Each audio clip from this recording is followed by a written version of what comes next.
والصلاة والسلام على رسول الله وعلى آله وصحبه ومن والاه أما بعد. Continuing the divine law of Allah subhanahu wa ta'ala, sunan al-Ilahiya, and we went through the firmness of the divine of Allah subhanahu wa ta'ala and how they are impartial, and there is no favoritism in account of anyone. The law of Allah subhanahu wa ta'ala are the highest. And the one who follows the law of Allah is the one who will be granted the grace and the blessing of Allah subhanahu wa ta'ala. And the laws of Allah subhanahu wa ta'ala will never change for the account of any of the creation, And we saw the examples of Nuh alayhi salam, the example of Adam, the example of Yunus alayhi salam, and we were, last time, we stopped at the hadith of Abi Talib, the uncle of the Prophet sallallahu alaihi wasallam, the one who helped the Prophet sallallahu alaihi wasallam in the difficult time of the beginning of the revelation against his people, how they faced, how they were very harsh and rigid, persecuting and punishing and doing all the types of rigidity and countering back the call of the Prophet sallallahu alaihi wasallam, even though alayhi afdalu salati wa taslim, he was among them 40 years. And he was the best among them, known with his great moral and behavior. But subhanAllah, calling for the oneness of Allah, it was for them, the biggest crime ever. قال Allah subhanahu wa ta'ala say in the Quran for the Prophet sallallahu alaihi wasallam, telling them, قل لقد لبثت فيكم عمرا من قبل قال ولو شاء الله ما تلوته عليه. If Allah will, I will not have even recite for you the Quran. And I lived among you all these years. Suddenly I bring you this, أَفَلَا تَعْقِلُونَ, don't you comprehend and understand? Abu Talib, the one the closest to the Prophet ﷺ, the one who defended the Prophet ﷺ, he's one among the elders, leaders respected in Quraysh. We said in the hadith that we mentioned, and this hadith, قال, hadith narrated by Sa'id ibn al-Musayyib عن أبيه حزن المخزومي رضي الله عنه قال لما حضرت أبا طالب الوفاة جاءه رسول الله صلى الله عليه وسلم. When Abu Talib is in his death, the Prophet ﷺ came to him and he found next to him Abu Jahl. He found Abu Jahl. And Abu Jahl, he's the one who's taken the leadership into countering the Prophet and fighting the Prophet sallallahu alaihi wasallam. We know that his people, they call him Abu al-Hakam. His people, they call him the father of wisdom, and the Muslims, they call him, his wisdom is really ignorance, pure ignorance. The way he acted against such a truth that it was, as the sun in the middle of the day. And Abu Jahl, we know that Allah subhanahu wa ta'ala revealed in ayah that they are not denying the Prophet sallallahu alaihi wasallam because they know he's a liar, but they denying the Prophet sallallahu alaihi wasallam because he's arrogant. Because one of the people say, do you think that Muhammad is a liar? He said, by Allah, no. By Allah, no, he's not a liar. He said, but the Prophet ﷺ, he's from the lineage of Banu Hashim, the family of Banu Hashim. He said, Banu Hashim, they have, the leadership, they have, the custody, if we can say, of welcoming the Hajj in the Kaaba, and all of that we can compete with it as big family in Quraysh. But to bring us a prophet from the heaven, we cannot compete with that. So we cannot believe in it, we cannot accept it. That's why Allah subhanahu wa ta'ala said in Surah Al-An'am, قد نعلم أنه لا يحزنك الذي يقولون فإنهم لا يكذبونك ولكن الظالمين بآيات الله يجحدون. We know it hurt your feeling what they're doing, but Allah subhanahu wa ta'ala said, indeed they are not denying and rejecting what you have, what you brought them, but they are rejecting it because they are arrogant. They cannot accept it. It's going to change their system. So, La ilaha illallah is changing the system. And that's why people, at the time, they hate that. فيقول, the Prophet ﷺ came, and Abu Jahl next to him, قال, Abu Jahl, when he saw the Prophet ﷺ, said, قال أبا طالب أترغب عن ملة عبد المطلب. And subhanallah, here, look how difficult it is.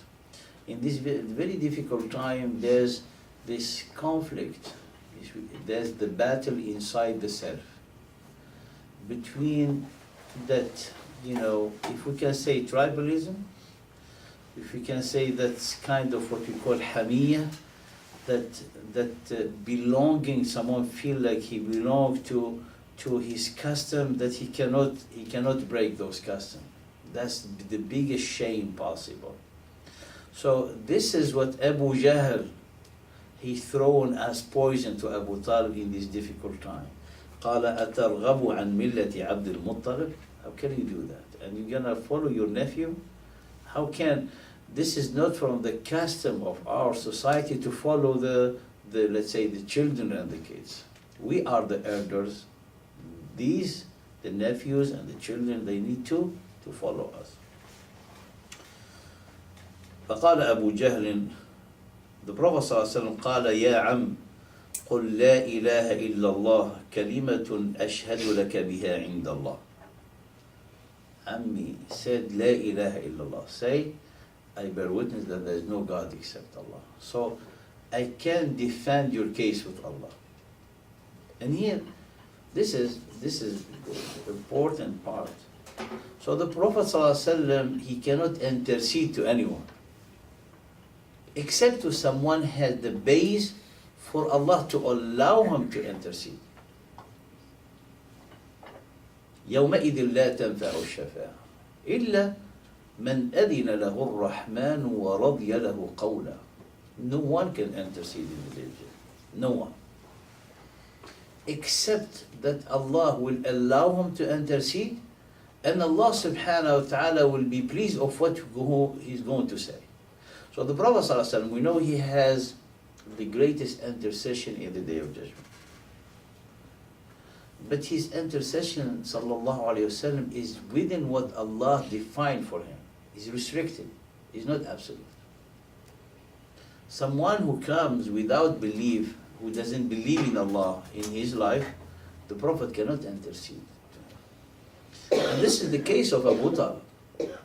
I mean, you read the life of the Prophet ﷺ many times, at least, and you know what Abu Talib did for the Prophet ﷺ. How he defended him, how he was, taking care of him. He loved him more than his own kids, all of that. The Prophet ﷺ could not do it. This is the law of Allah. He cannot intercede for Abu Talib. He could not do it for his mother and his own father. He cannot. This is the law of Allah. Allah will not change his law because of the greatest of the creation, or because of someone's great worship, or to the dearest to him are the prophets. Allah will not change it. فقال, so Abu Jahl, when he said that, أترغب عن ملة عبد المطلب, فلم يزل رسول الله صلى الله عليه وسلم يعرضها عليه. And the Prophet still insisting, عماه say لا إله إلا الله, عماه say لا إله إلا الله. حتى قال آخر ما قال هو على ملة عبد المطلب. Till he said in the end that he is following the way of his father, Abdul Muttalib. So he could not defeat that, so-called shame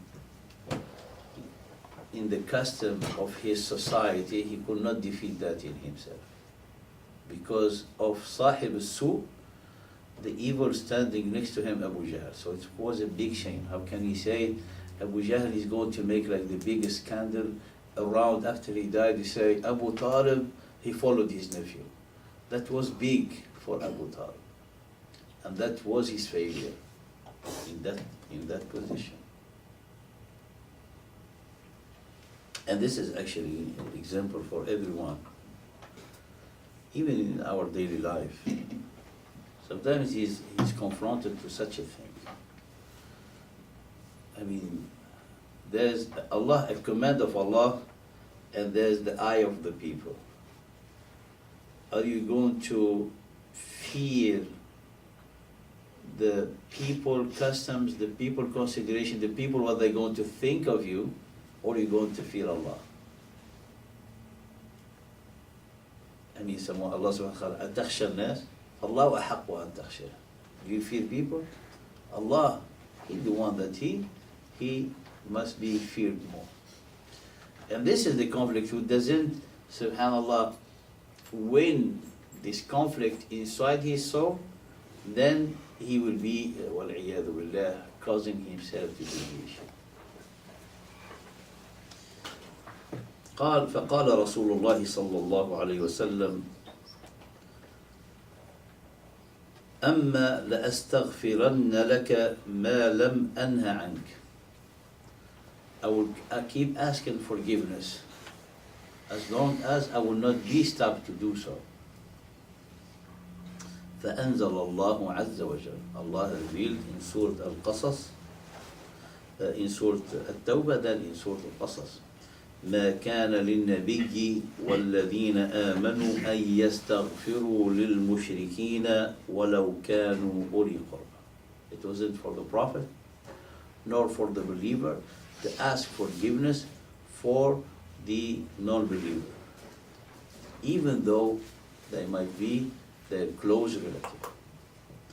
And in Surah Al-Qasas قال سبحانه وتعالى إنك لا تهدي من أحببت ولكن الله يهدي من يشاء. You cannot guide whom you love, but Allah guides to him whom He wills, subhanahu wa ta'ala. So it's not a question about feeling and belief. وفي رواية عن أبي هريرة قال لما حضرت وفاة أبي طالب أتاه رسول الله صلى الله عليه وسلم فقال يا عماه قل لا إله إلا الله أشهد لك بها يوم القيامة فقال لولا أن تعيرني بها قريش. So in this narration, the real statement what Abu Talib said, and we said subhanallah, he defeated the battle in the cell. This is the Prophet ﷺ in this narration of Abu Hurairah, that he told him to just say the oneness, the witness of the oneness of the Tawheed, the testimony of faith. I will be defending your case with Allah in the day of judgment. فقال لولا أن تعيرني بها قريش. تعيرني. They're going to be mocking me. They're going to be like a scandal among them. Quraysh, they're going to say, what they're going to say? Abu Talib followed his nephew. Abu Talib turned away from the religion of his fathers. That's a big shame.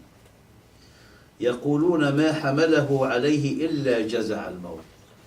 And the second thing, he said, what they're going to say? He only followed his nephew because of the fear of death.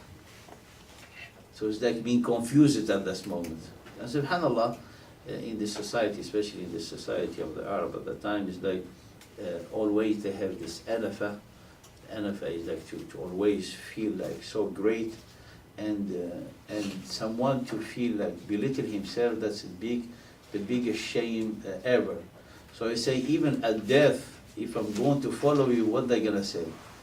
You got to be being confused and scared. I cannot do that. قال أقررت بها عينك لا أقولها إلا لأقر بها عينك. He said, if you want, I can say it to delight your eye, for you. So to make you happy. فأنزل الله سبحانه وتعالى. It's not a question making happy the Prophet صلى الله عليه وسلم. Need to come from the heart. قال كإنك لا تهدي من أحببت ولكن الله يهدي من يشاء وهو أعلم بالمهتدين. And Allah subhanahu wa ta'ala is the one who knows those who are guided ones, those who are ready candidates for the guidance. Other ayat, and amazing to see, as we have in our aqidah, the best who completed all the requirement of the servitude, with which he deserved to be the best of the creation, is Muhammad ibn Abdullah sallallahu alayhi wa sallam. And we said the tool or the criteria of preference between all the creation is the same. Between servant, between human being, between angels, between jinn kind, all of it is one thing. Allah subhanahu wa ta'ala doesn't apply the criteria to prefer the angel on others, for example. There is a preference which is a preference in a message, a preference in task. But that preference in task actually is a responsibility, is not a preference. But if he will do great his responsibility, that will make himself to be preferred than others. But the only criteria of the preference Allah subhanahu wa ta'ala mentioned in his book is righteousness and piety. This criteria is the one who is implemented on all the types of creation, all of them. So is the criteria the condition for the angels, for the jinn, and for the humankind. So the believer can be better than the angel because of his piety. And this is a different subject. But the angels, we know they don't have a taklif, but they are always in a state of obedience of Allah subhanahu wa ta'ala. The human being can be in a level higher than angel because he's also have the free will, he's going through the trials. So if he achieve a certain level of piety, he will be in a higher level than the angel. And this is according to some of the scholars, mashallah. And this is have a different of opinion in it. But to say the criteria among the humankind and the jinn kind, and also the angel, to be who the one who is most preferred, is based on the piety, on the taqwa. And the Prophet sallallahu alaihi wasallam achieved the highest position based on that. And we said the Prophet, his name Muhammad and Ahmed. And one of the great, if you can say, analysis in both names. Muhammad is the praised one. Ahmed is the one who praises the most Allah. So Isa alayhi salam, when he gave glad tidings to the coming of the Prophet Muhammad sallallahu alaihi wasallam, he said, وَأُبَشِّرُكُمْ بِرَسُولٍ يَأْتِي مِنْ بَعْدِهِ اسْمُهُ أَحْمَدُ. And I give you the glad tidings of the Prophet coming after me, his name Ahmed. And Ahmed, by naming Isa alayhi salam, naming the Prophet sallallahu alaihi wasallam Ahmed, acknowledging that Ahmed is the one who's going to make more hamd to Allah subhanahu wa ta'ala, more servitude. And applying this criteria of preference, then the Prophet ﷺ, he's the one who's making the most hamd, therefore he's the one who has the greatest and the highest position, that he's the closer to Allah subhanahu wa ta'ala. We're saying that for this ayat that we're going to study together. In Surah Al-Isra,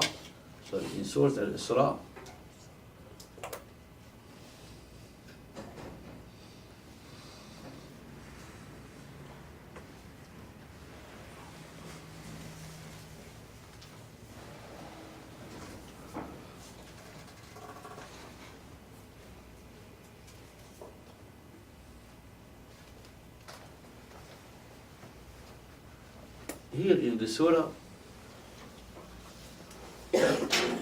ayah 73. وَإِنْ كَادُوا لَيَفْتِنُونَكَ عَنِ الَّذِي أَوْحَيْنَا إِلَيْكَ لِتَفْتَرِيَ عَلَيْنَا غَيْرَهُ وَإِذًا لَاتَّخَذُوكَ خَلِيلًا. Surely they had their purpose to tempt you to change some of what we revealed to you. So they want to make like a deal. They say, okay, we'll accept if you accept our way, part of our way. It's a kind of negotiation, you know. And if you do so, look, Allah subhanahu wa ta'ala, if you do so, then they will take you, they will certainly have taken you a friend, great friend to them. And Allah subhanahu wa ta'ala said, and had we not made you stand firm, you would nearly have inclined to them a little. Now, the Prophet sallallahu alaihi wasallam, his eagerness to have his people accept his faith, because he knows there's a difference between someone who's trying to share what he knows in his way of guidance than a prophet. There's a big difference, because the prophet, he knows these people in front of him, when they insist on their rejection, what is going to be their punishment. He knows, certainly. And the Prophet ﷺ, in the journey of Al-Mi'raj, he saw hellfire. Allah showed him. He saw paradise and saw hellfire. So he knows these people, what they're going to be facing. Inclining here, some people when they read, someone need to study the seerah of the Prophet ﷺ and the wording in the Quran. Incline is like even to think to please them, just intending for them to come to your way of guidance. That's inclining. Not to change, but you say, okay, for example, this we can find a way. Without changing but we can find a way to be together, and then to have certain deal, if we can say negotiation, just for you to help you come to the way of the guidance. Allah subhanahu wa ta'ala for that? No. Because Allah subhanahu wa ta'ala, his way is not in need for these people. Those people are in need of his way. So the guidance will not change, even its color, even its shape, even its, come down a little level for people to come to it. No. It's already a gift from Allah, the guidance. فلذلك قال ولولا أن ثبتناك لقد كدت تركن إليهم شيئا قليلا. So Allah, by the revelation, to say to the Prophet ﷺ, there is a limit of da'wah, there is a limit of kindness, there is a limit of flexibility. This is your limit, you cannot go beyond that. Now, if, and this is impossible for the Prophet sallallahu alaihi wasallam, but Allah subhanahu wa ta'ala, this is for those who study the book of Allah and follow the way of the guidance to understand the law of Allah subhanahu wa ta'ala. And he said, in that case, you have inclined to them, would have made you taste a double portion of punishment in this life, and a double portion of punishment after death. And then you would have found none to help you against us. You see what we said about the Prophet ﷺ? Now when someone look at this ayat, this is what in the way of Allah subhanahu wa ta'ala to be considered an honor. An honor that Allah will not change anything from his way because of the dearest to him. An honor for the dearest to him, Muhammad sallallahu alaihi wasallam, that he will never say do that. So for someone to not do such a thing, it's an honor, not because he's scared from the punishment, because by nature he will never think to disobey Allah subhanahu wa ta'ala. But it be a warning for everyone to understand that the law of Allah subhanahu wa ta'ala is very clear, very defined, and the law of Allah is above everyone. So to fulfill this law of Allah is how someone to get the honor. So the path of the honor in respecting the law of Allah. Someone cannot come at a level and think, say, I'm so pious, I'm so righteous, if I do this, Allah will not consider it. Say, be careful. That's where most of the highest that they think, those who they want to get the closest to God through mystical way and through, very spiritual way, that's where they slide away. Why? Because at certain level of closeness, they feel like spoiled. Like the kid with his parents. He feel a certain moment he can do things his parents, they will not punish him. Why? Because he's so dear to them. And that's some of them that they misbehave with Allah at that level, they lose everything. Therefore, the closest someone can be to Allah is always to observe that line between the divine and between the servitude. No one can cross that line to think that he is above the law, because the law of Allah defines the difference between the divine and between his creation.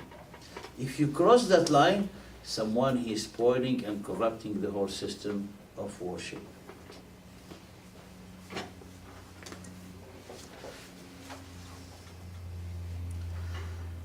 The other ayah in the same spirit, but stronger in the way of description. The stronger in the way of description, not threatening the Prophet ﷺ, but for the Prophet ﷺ to always say, to show his modesty, that I'm only a man conveying my message to you. And his greatness, sallallahu alaihi wasallam, his, absolute submission to Allah. So if someone put you, Allah said, if you cross this line, you're going to be punished and doing this, and you're going to have inflicted on you the greatest of the punishment. You'll be smiling. Why? Because you know that you have such obedience that you never come to that line. So it's not even into your system. But for everyone who else who will look at it, he said, wow, this system is so accurate, so precise, so serious. How these people that can, work so greatly in this system, say they work so greatly in this system because of their obedience. That's why it's so organized. That's why the system is perfect. Because no one is crossing the other line. He's respected, he's cherished, he's loved, he's blessed, he's showered with all the rahmah of Allah, as long as in his restricted area. If he crosses it, the crossing is not about him, but the crossing is going to collapse the whole system. So once someone he knows those hudud, those barriers, and he respects them, he will be into the rahmah of Allah. If he tries to cross it, he is corrupting the whole system, so he's going to be inflicted on him the greatest of the punishment. And here Allah subhanahu wa ta'ala in Surah Al-Haqqa,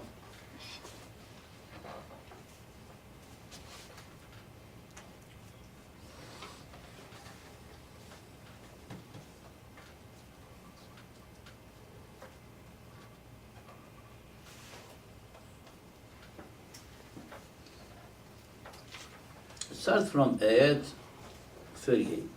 فَلَا أُقْسِمُ بِمَا تُبْصِرُونَ وَمَا لَا تُبْصِرُونَ. I swear by whatever you see and but whatever you see not. إِنَّهُ لَقَوْلُ رَسُولٍ كَرِيمٍ. Most surely this is the word brought by an honored Apostle Jibreel alayhi salam, and he the one who revealed to the Prophet sallallahu alaihi wasallam the revelation. وَمَا هُوَ بِقَوْلِ شَاعِرٍ قَلِيلًا مَا تُؤْمِنُونَ. And it's not the word of a poet, little is that you believe. وَلَا بِقَوْلِ كَاهِنٍ قَلِيلًا مَا تَذَكَّرُونَ. Nor it's the word of soothsayer or foreteller, little is that you remember. تَنْزِيلٌ مِّن رَبِّ الْعَالَمِينَ. It is a revelation from the Lord of the worlds, subhanahu wa ta'ala. Now, وَلَوْ تَقَوَّلَ عَلَيْنَا بَعْضَ الْأَقَوِيلِ. If the Prophet ﷺ has forged a false saying concerning us. This is the barrier. The Prophet will not have to ever do it, and Allah knows that he will not do it. But to define for us the greatness of the law of Allah, and in the same time to see the submission of the Prophet to be the role model. And if him, the one, the closest, if he will do something, such a thing, he's not gonna be spared, because he's great. وَلَوْ تَقَوَّلَ عَلَيْنَا بَعْضَ الْأَقَاوِيلِ, if he will do a false saying concerning us, we surely should have seized him by his right hand, or with power and might, and there certainly should have cut off his life artery. It's serious. And none of you could withhold us from punishing him. You see the boundaries? So there's no favoritism in the law of Allah subhanahu wa ta'ala. And this is the planning of the believer. He cannot come at any point and he want to trust or count on Allah's maybe favor, extra favor. The favor of Allah is being already for the believer. He swim into the gift of Allah. And Allah subhanahu wa ta'ala, He's Al-Kareem, Al-Kareem. And Al-Kareem, the generous, He's the one who will give you before even you ask Him. So the law that He said subhanahu wa ta'ala is for the benefit of His creation. Crossing that law is corrupting the whole system. Therefore, the love of Allah, the submission to Allah, is also for someone to know his own self. That at certain level, how someone he ignores his limit, his restriction, and he will not make up in his mind or in his saying that Allah can do a special favor for him. Allah will not change His laws based on anyone else. In Surah Abasa, which continue to what the Prophet ﷺ, in what we saw in Surah Al-Isra, trying to bring his people to Islam, and maybe he has he want to sit more with them and everything, but Allah subhanahu wa ta'ala stopped him. A man, he was blind, Abdullah ibn Maktoum, came to ask the Prophet ﷺ about, and all of this, subhanallah, are true evidence of the greatness of the Quran and on the soundness that is from Allah subhanahu wa ta'ala. Because the Prophet ﷺ, or anyone who's conveying a message, he will not be to reproached or nor criticized or be threatened, but it is all in the Quran. The Prophet ﷺ was busy calling the people the leader of Quraysh, and he was arguing with them, reciting Quran on them. While he is busy, a man came and pulled him from the back. He told him, "Tell me about Allah subhanahu wa ta'ala." The Prophet ﷺ, his reaction, it was a spontaneous reaction. It wasn't an action it wasn't the etiquette nor the right behavior to do such a thing. Someone is busy, you wait for him till he finish and you talk to him. So when he was pulled from the back, the Prophet ﷺ, spontaneous reaction, he frowned his face. He wished to continue speak, and then he talked to the man who asking him to tell him about Allah subhanahu wa ta'ala. Now, Abdullah ibn Maktoum, he's blind. He didn't see the frowning of the face of the Prophet. He didn't see. So the Prophet ﷺ didn't shout, said, "Can you not wait? What do you want?" He didn't say anything, just a reaction in the face. Reaction in the face. Abdullah ibn Maktoum, he didn't see that reaction. He cannot see it. He's blind. But Allah sent down to reproach His Prophet ﷺ because of this man. And He revealed to Abdullah ibn Maktoum something that he didn't see about the Prophet that he wanted to follow. قَالَ عَبَسَ وَتَوَلَّى. And it was a strong reproach. The Prophet frowned and turned away. And جاءه الأعمى, because there came to him the blind man. Now, subhanallah, the message of Islam didn't come to have the people they think are important to come to Islam. No. Islam is for the beautiful hearts. He said, قَالَ وَمَدْرِيكَ لَعَلَى. Not because he's blind or poor. Oh, Allah subhanahu wa ta'ala, all the servants are equal for him. The best among them, he's the one who's the more pious. So it can be a king and the other one poor who doesn't have anything. If he accepted the faith and believed in Allah, he's greater for Allah than 1,000 kings. So the Prophet ﷺ, he's calling the leader of Quraysh, they are who's governing and ruling the whole Mecca. So if they come, the majority of the people, they come. But Allah subhanahu wa ta'ala, He doesn't want necks to submit to Him. He wants hearts to come willingly to Him. And among all these people around the Prophet, then this blind man who come to purify himself. So the message of Islam, he said, Ya Rasulullah, turn away from all those. That's what Allah loves, that man. Allah doesn't care about all the other ones. Because He doesn't want bodies to submit. He wants hearts to come. Allah subhanahu wa ta'ala. قَالَ وَمَا يُدْرِيكَ لَعَلَّهُ يَزَّكَّى أَوْ يَذَّكَّرُ فَتَنْفَعُهُ الذِّكْرَى. To the end of the ayat, and him who thinks himself sufficient, to him your attan, وَمَا عَلَيْكَ, and no blame is on you if you will not purify them or purify themselves. And here قال وَأَمَّا مَنْ جَاءَكَ يَسْعَى, as to him who comes to you striving hard, and he fears Allah subhanahu wa ta'ala, from him you divert yourself. Nay, surely is a tadhkirah, a reminder. And this is again another evidence in the Quran to show that the law of Allah subhanahu wa ta'ala, even though the Prophet ﷺ, in the beginning of the revelation, Allah subhanahu wa ta'ala is guiding him and revealing to him step by step, and this was one of the turn in a way. The message is not to have first, the Prophet ﷺ doesn't have let's say, or accountable on everyone who didn't come to Islam. That is because the key of the hearts in the hand of Allah is not in the hand of the Prophet. That's the first thing. The second, the message of the Prophet is to convey the message only, not to force people to come to Islam. And the one who doesn't follow him, the Prophet is not going to be accountable why this person didn't come.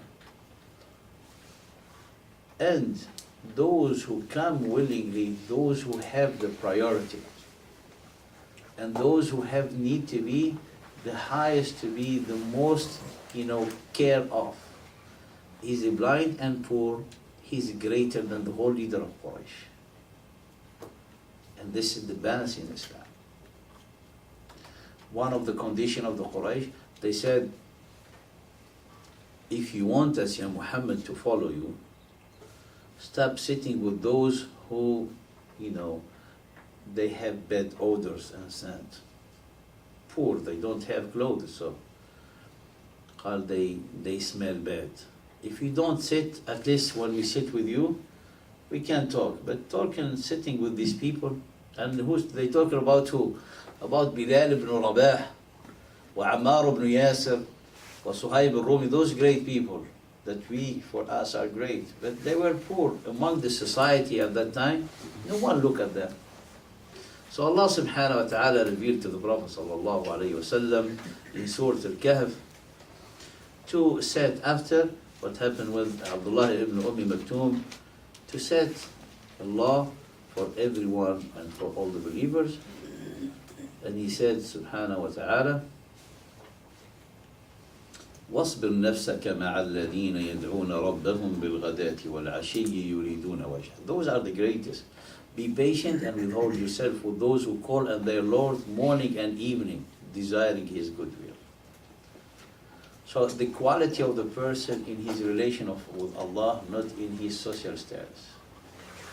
So if this poor of your companion, they do not have clothes or they don't smell good, be patient with them, because those who are going to make the change, those who Allah subhanahu wa ta'ala loves, those whose hearts who are going to spread the good.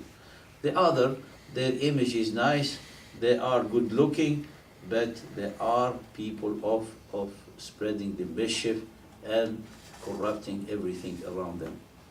قال سبحانه وتعالى يريدون وجهه ولا تعد عيناك عنهم تريد زينة الحياة الدنيا ولا تطع من أغفلنا قلبه عن ذكرنا. And he follows do not follow him whose heart we have made and mindful to our remembrance, and he follows he low desire, and his case is one in which due bounds exceeds. Those are examples. And continuing, أن لا محاباة على سنن الله لأحد. There is no favoritism, and no one is favored on account of the law of Allah subhanahu wa ta'ala. Here, as a conclusion, Allah subhanahu wa ta'ala doesn't change His law. And Allah subhanahu wa ta'ala never weakened his way for the favor or the account of anyone.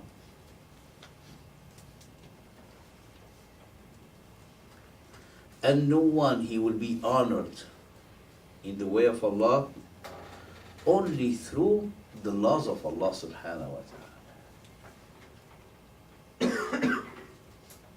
So there is sabab fi manhaj Allah hatta yanala karamat Allah.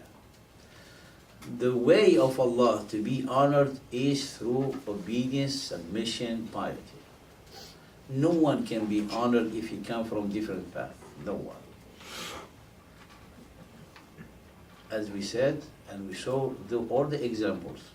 So if the Prophet ﷺ had, deviated a bit, inclined is like to be in your position, but just to make this position, like to look, this is inclined. But he's still firm on his position. Allah subhanahu wa ta'ala said, the Prophet, if you have done this toward the non-believer, you'll have been perished. فالأصل هو المنهج الرباني ثم من سار على هداه وحمل رسالته بصدق وأمان.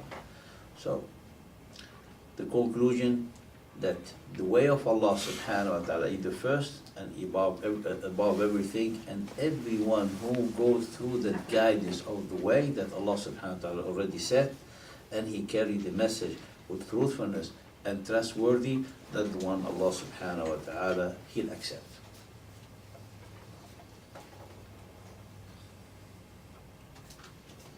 We'll take some example in Ilahiya ta'ala, study for one of the laws of Allah subhanahu wa ta'ala, after reminding you the characteristic of the thinking in the realm of the divine of Allah, and those are very important in the way how someone will plan his life and project his project and do his plan, reshape his life within the way of Allah subhanahu wa ta'ala, correct his faith according to the law of Allah subhanahu wa ta'ala, to this divine law.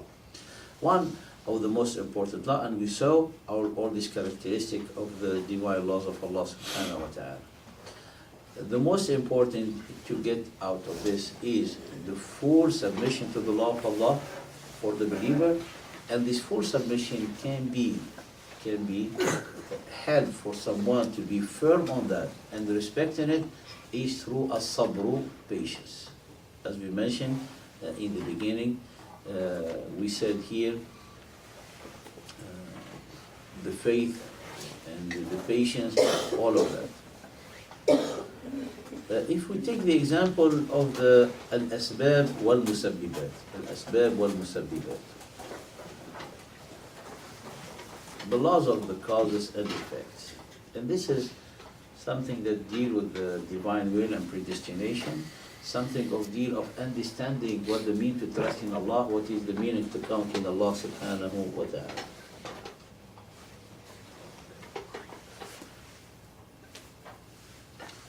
And if we look at the the nature around us, the creation of Allah subhanahu wa ta'ala, we saw that Allah subhanahu wa ta'ala said laws very defined and that can be studied, analyzed, and we have them according to the science. They are accurate, precise.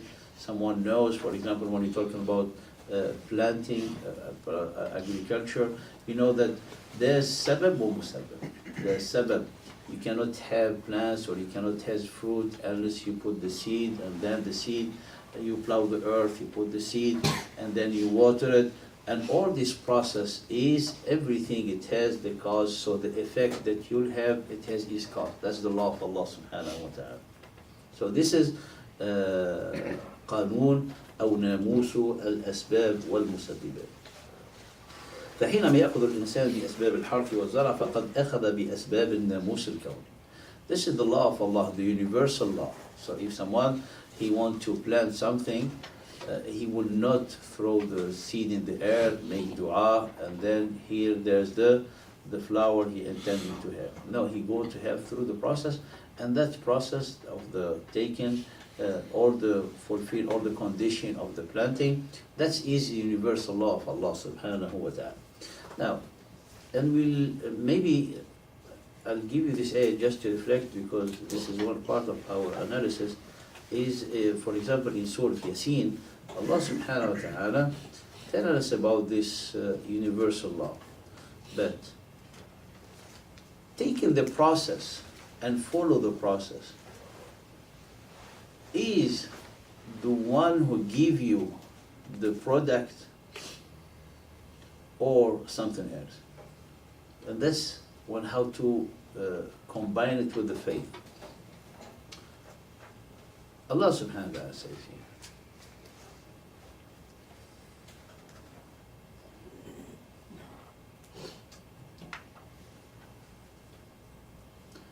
and a sign for them is the dead land, we gave it life, we brought forth from it grains so that they eat thereof.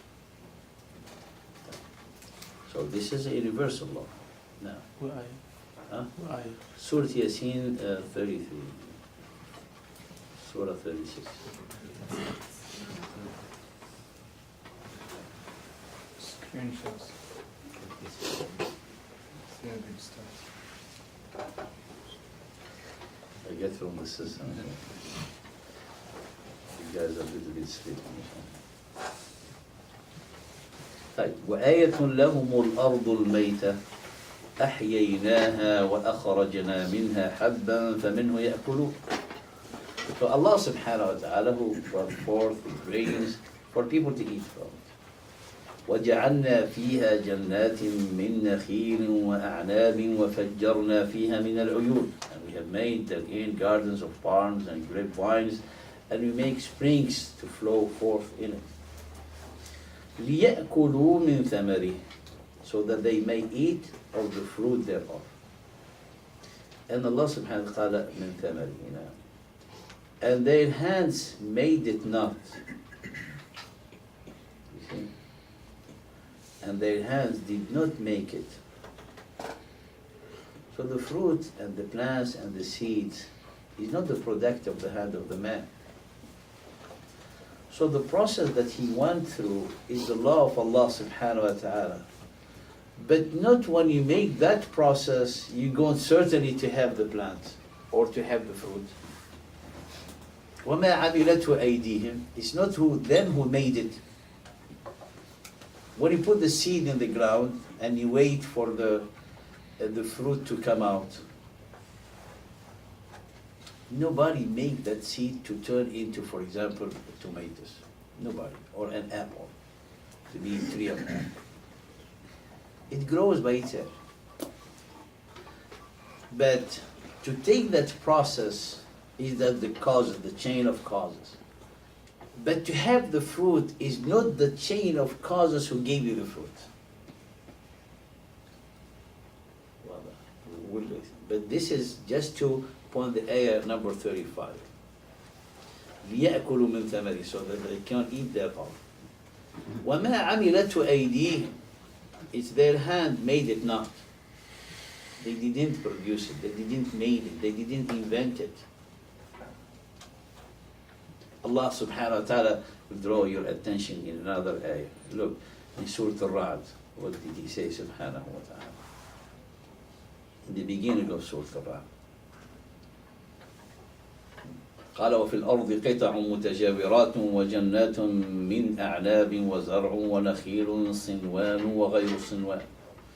And in the earth there are, as you see, neighboring tracts and gardens of vines and green crops, fields, etc., and date palms grown out 2 or 3 from a single stern root or otherwise, or stern root for every palm. Now, the heart of this area, all what you see as garden and fruit, Allah subhanahu wa ta'ala قال يسقى بماء واحد. All of them are watered with the same water. One water for all the plants. Then Allah subhanahu wa ta'ala وَنُفَضِّلُ بَعْضَهَا عَلَى بَعْضٍ فِي الْأُكُلِ. Yet some of them we made more excellent than other to eat. Different taste. We have small seed, same earth, same water. I mean, I don't know if you know the quality of the dates. I mean, those who produce, some country produce dates, you see the type of dates in hundreds. Type of dates, and no dates will have the same taste than the other one. You see the same tree, the same water, different taste. To not talk about the different fruits you have in one garden. وَيُسْقَى بِمَاءٍ وَاحِدٍ. So the process to plant the dates, the process to plant the apples, is the same. But whose hand is doing all that? He's not the man. He's Allah subhanahu wa ta'ala. Allah subhanahu wa ta'ala, therefore He makes the link between the cause and the effect. The cause and effect. فإخراج الزرع سبب فلو أنك ركنت بعقيدتك أن الذي تأكله من الزرع بسبب زرعك وحده لوقعت في دائرة الشرك. Now, when you enter the aqidah in it, the belief, if you believe that the tree or the fruit you're eating because you planted, that you're making here shirk with Allah.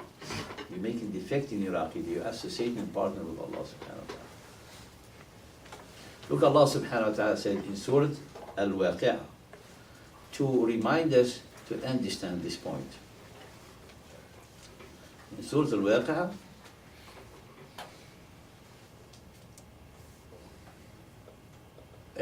Surah 56,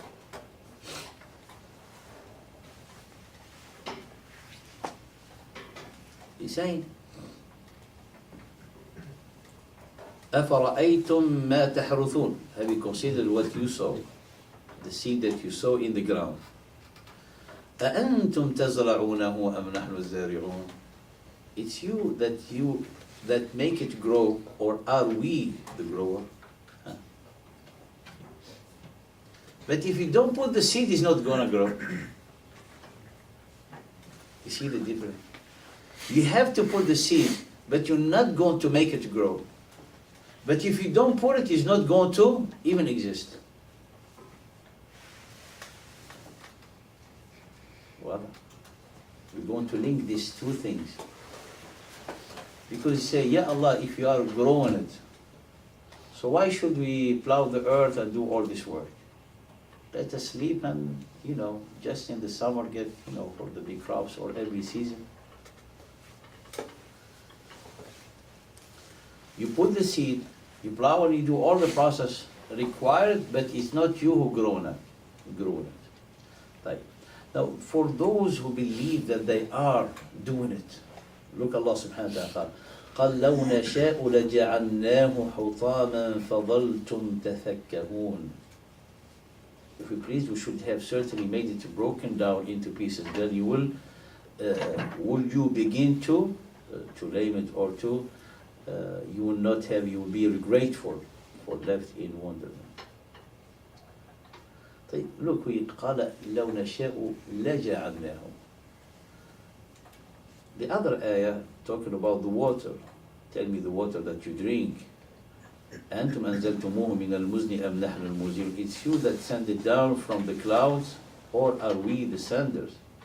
لو نشاء جعلناه. If we will, we verily could make it salt. SubhanAllah. And drinkable. If the water salt, everything will die. Now, here قال جعلناه. If we will, we verily could make it. And the other ayah, when we're talking about crops and plants, قال لجعلناه. If we please, we should have certainly made it. The difference is not sensed in the translation. لجعلناه لام الاستقبال. لام الاستقبال is like لجعلته in the future. Allah subhanahu wa ta'ala can make it dry and broken now. But to show Allah subhanahu wa ta'ala His power, and for the ungrateful, you will wait all this time, and then when the time of the crops, Allah will take it away. You can think and believe that you're controlling it, that already you have everything. People, they already make their profit. They already make their profit. But Allah subhanahu wa ta'ala can take it at any time. And that is the relation between the servant and Allah subhanahu wa ta'ala. Because whatever they have is a gift from Allah.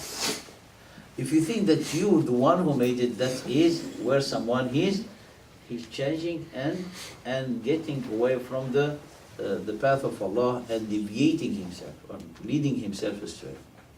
I can give you an example from the Quran, like this example in Surah Al-Qalam, when the group who they inherit from their father a garden, and this garden was a very beautiful garden. Their father was a righteous man, very generous. So at the time of the crop, people, all the needy people, poor, they come around the garden, and he will give them in abundance. The kids, they inherit the garden. They said, why should we give to these people? They do not work with us. They do not own anything. It's us who do all the job. They said, let's go early before those needy comes. So we get what we want and we leave. When they come, there's nothing. So they cannot get anything. So they've been greedy, and in a way, what he was going to go to the needy people, which indeed that what is add the blessing and the barakah for them to have more product.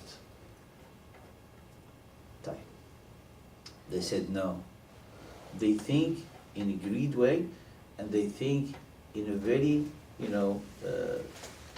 restricted way, thinking that what you're going to get today is going to help you tomorrow. So in the same thing, قَالَ لَجَعَلْنَاهُ حُطَامًا. So they were waiting till to get to the crops and to not give to the needy, thinking what they're gonna save is going to increase their fortune. Allah subhanahu wa ta'ala telling us their story. قال إن بلوناهم كما بلونا أصحاب الجنة إذ أقسموا ليصرمنها مصبحين. Very, we have tried them as we tried the people of the garden when they swore to pluck the fruits of the garden in the morning. Take everything. ولا يستثنون, without saying إن شاء الله. and and we're not willing to set aside a portion for the poor. That's the main one. فطاف عليها طائف من ربك وهم نائمون. Because of their ill and evil intention to not put any side or portion as their father do, which is the zakat. Actually, this is the zakat. وآتوا حقه يوم حصاده. The zakat for the fruit is to be paid in the day of the crops. Because the poor, they come and they're happy, so the generosity to do that, subhanallah, which show the help, cohesion of the society, brotherhood, helping each other, kindness. So when you are getting your crops, that's where you give to the poor. وَآتُوا حَقَّهُ يَوْمَ الْحَصَادِ. So they want to break this rule. They want everything to be for them. And actually, it's because he's their father who used to give.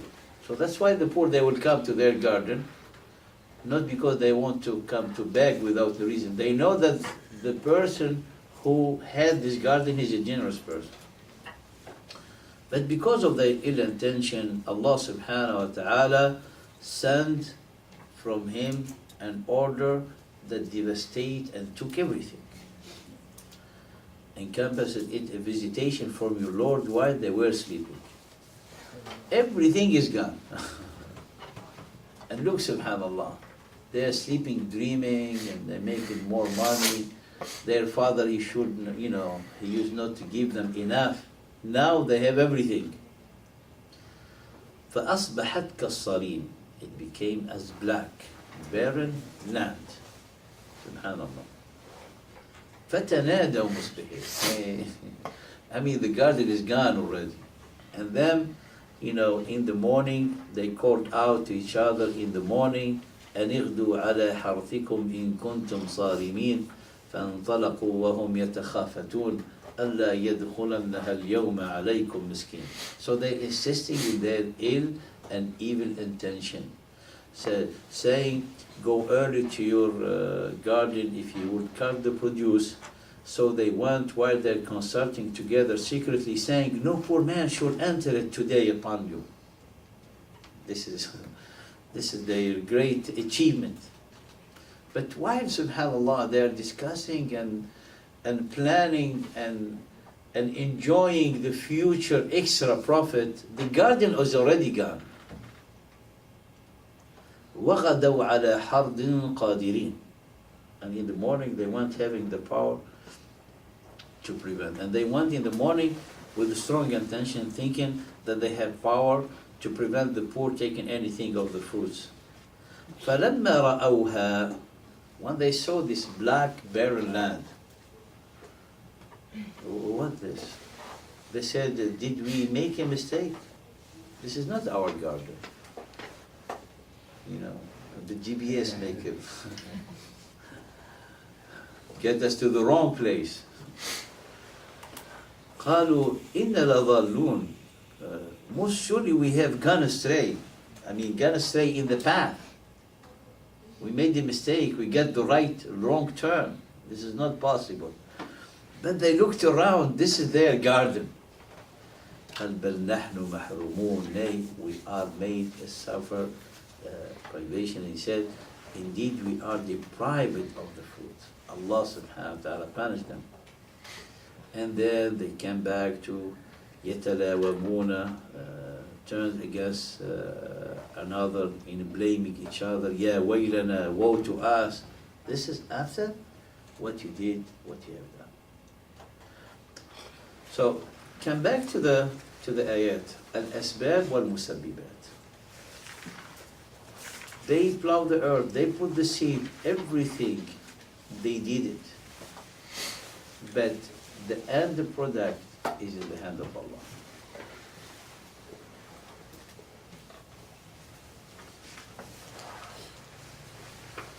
Which leads us to a principle of Aqidah in the light of this divine law of the cause and effects.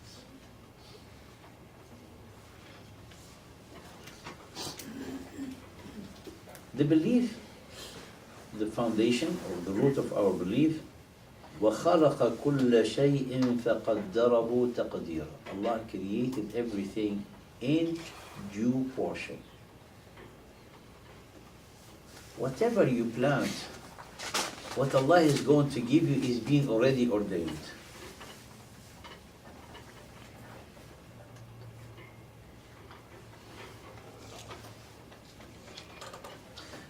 He's saying here, if someone he has a confusion into believing in Allah subhanahu wa ta'ala, therefore all his result in life, they will all go astray.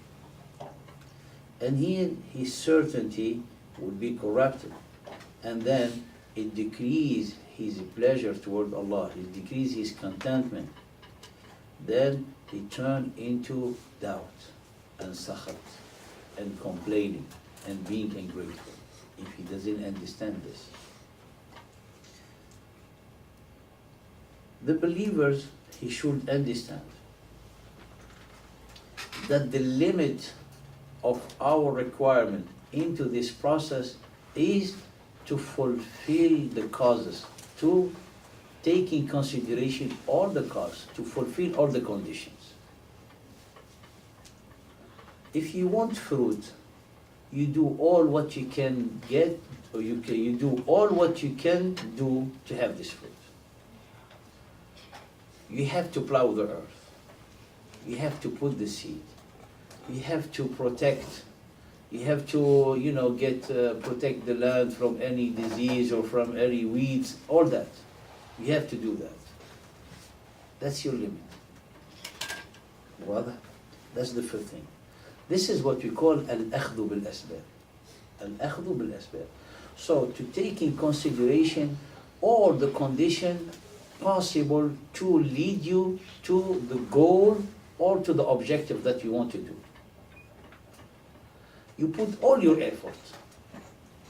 If you want a job, you write your resume. And you study how to write a great resume. And then you put all the skills that you have. And you need to be truthful in those skills.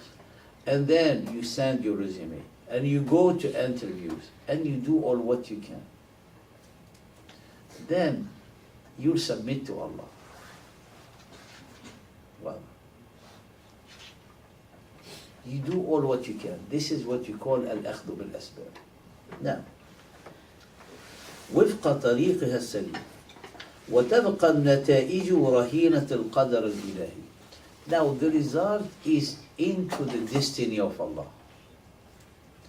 The result, it's not based on the effort that you did.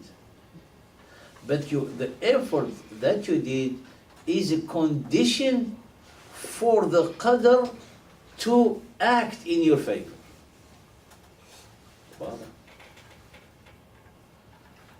Someone staying at home, the job will not come knock at his door. But doing all the effort, when he comes to the end of his effort, that is the ubudiyyah, that is the worship.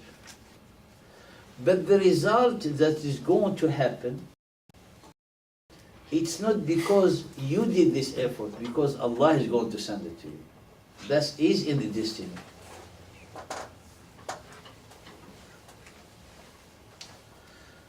Therefore يقول إن الله سبحانه ربط بين الأسباب والنتائج. This link between fulfilling the condition and the result. We don't make the condition that we do the fulfill. It is the judgment on our result. So we said we did good, then we're going to have it. No, we said inshallah we're going to have it. We plant everything great. We're going to have great crops. We're going to have this. We're going to have this, and you calculate. That is off of the way of Allah. We did what we have to do, and may Allah subhanahu wa ta'ala put barakah in it to get the right result. Did you get a job? Alhamdulillah, I sent my resume, I did this, a few interview. May Allah subhanahu wa ta'ala put barakah, inshallah. That's the right way. But you say, yes, I sent my resume, it's great. I have great qualification. If they say it, everyone will faint. Just inshallah. So did you get the job? Actually, I'm going to discuss with them the offer. I will not accept less than that. But nobody called him. So this is arrogance showing off, and it's not the way of Islam. It's not the way of Allah subhanahu wa ta'ala. You do all what you have to do, and then Allah subhanahu wa ta'ala will decide for you. Now, in this comes al-istikhara. In this point comes the prayer of the istikhara. Because the result that you want, Allah subhanahu wa ta'ala, He going to ordain for you. What is your relation with Allah? It is your relation with Allah for this particular job, or for this particular business that you want to get out of it a profit. What is his relation, someone with Allah? He's only limited to a business, or limited to a job, or limited to study. Because if he's like that, so he's not with Allah. He only uses his faith for his needs. So it becomes like a business-like. I have a tijara, I have a business, so then I think of God to help me make business. So I will do that. So I'll make, oh, God help me. So if I have, for example, the job or have the study, I only think of Allah when I have these things. But the believer, his relation with Allah is not limited or thought to be for a particular interest of what you think is good for you. Your relation with Allah is your relation of worship. Your relation with Allah subhanahu wa ta'ala is your relation for all your entire existence. You're seeking for Allah to get you by His rahmah, by His mercy, into His mercy.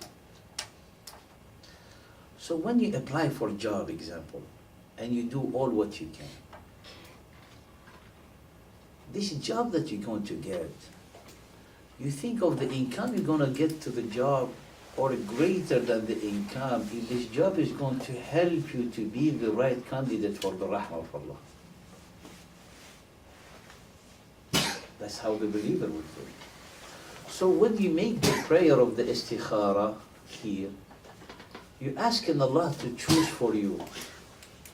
To choose for you for the greater objective of your life, not for this restricted objective in part of your life. That's why the Prophet ﷺ taught us, we say, what do you say? Say, oh Allah, if this thing that I'm asking or I'm trying to have, or I'm planning to have, Ya Allah, if it's good from my way of belief, my religion, and my life, which is the dunya life, the material life, make it to happen to me. And if you know that it's not for my way, so my great objective, my existence with you, so Allah take it away from me. So after you do all your effort, you make this dua of istikhara. If it comes to you, you know that it's a gift from Allah, is going to help you on all your aspects of life. And if it doesn't come, you will not be sad. You'll not be someone who's like, you think that you're not good. Why they didn't answer? Why? He said, no, alhamdulillah that they didn't answer. Which is mean Allah chose for me that. That way it makes someone so happy. Why? Because he didn't get what he asked for because of the belief of akhdul asbab. He did what he can, but it's not what he can who's going to bring the result. The result is in the decree of Allah subhanahu wa ta'ala. That's why you make the istikhara to see, asking Allah subhanahu wa ta'ala to give him only if it's good for him. And that's here, based on this law, someone correct his belief. How he correct his belief? when he intending to have something, the more you attach it to that thing, the more you are tiring yourself and putting yourself in hardship. If you keep yourself free from that thing and attach yourself to Allah, you always kept your integrity and your comfort away from anything that is going to cause you into worry and anxiety and all so on. Someone, for example, he wants badly this job, or he wants badly this degree because he know this is for him. For example, someone he want to go to med school or to go to some type of school, and he's not accepted, for example. Well, that attachment to that school, thinking that all his great emotion, all his happiness, he put it there. That's he going to be kind of servant to that thing he loves. So he's going to be full of worries and anxiety and sadness. Why? Because he didn't get that thing. So Allah subhanahu wa ta'ala say, don't do that. That's not the path of the Iman. If you want that, work for it. But it's the decree of Allah who's gonna give it to you. And then here, when he submit to Allah, if it comes, he knows that it's going to be the best thing or the good thing in all his life. And if it doesn't come, it's not gonna take him away from the path to paradise. Being in such a thing, for example, being in such a school that someone wants to have, is not going to enter in paradise. So the ultimate objective, you want to be in the rahmah of Allah, or you want to have a badge with DR. What is the ultimate? Muhammad. Paradise or DR? So if DR would not come, we did what we can do, right? But you're still a happy person, a great person. You can give a lot for people around you without being a DR. I mean, DR, there's the MD DR and there's a lot of DR.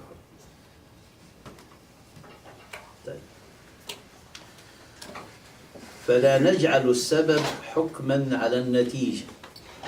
We should not make the cause that we do, the condition we fulfill, it is the judge for the result. وإنما هو مقدمة لحصول النتائج. It's only a condition to fulfill so we can have the result.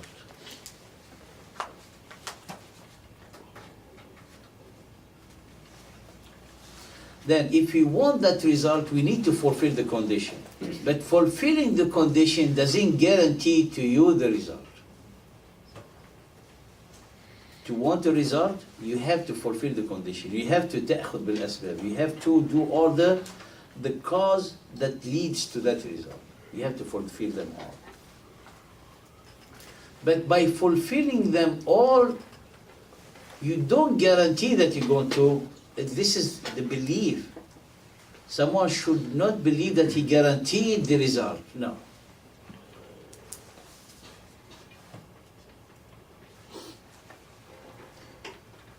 And a very famous example in our society of today, not everyone who worked hard, he became rich. Yeah. Everyone wants to be rich. Everyone. But everyone who worked to be rich became rich? No. Few people, sir. That this example. And in this, everyone not taking fulfilling the condition of being rich. They live the condition. I mean, not fulfilling. For example, you have to work hard. You have to wake up in the morning. People, they wake up in the morning and they work like double shift and triple shift. And they attend seminar how to become rich. And they attend the seminar how to get the shortcut. And they read all the literature about those who made it in their life. They do everything. But in the end, still they are poor. They cannot even pay their bills. So they fulfill all the condition. But fulfill the condition will not bring you the result. But to have the result, you have to fulfill the condition. Without condition, there is no result. With the condition, you are candidate to get the result.